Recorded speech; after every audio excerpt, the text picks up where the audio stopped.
มีแค่เธอคนเดียวเท่านั้นฉันขอแค่เธอ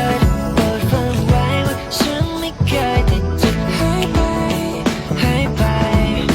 คิดถึงเพียงแต่เธอรู้ไหมขอให้เธอรู้เอาไว้ว่าฉันไม่เคยที่จะสนใจผู้ใดหมดทั้งใจแค่เธอไม่เคยเปลี่ยนตื่นเช้ากว่าวันไหนสดใสกว่าทุกวันต้นไม้และลำธารก็ยังดูสดใสไม่สู้เธอช่วยยิ้มไปหนึ่งทียิ้มให้โลกนี้ที่กำเนิดเกิดเป็นเธอขึ้นมาให้ฉันได้เจอว่าเวลาจะผ่านไปนานแค่ไหนแต่เธอยังเป็นคนเดียวที่ยังคงอยู่ในใจฉันไง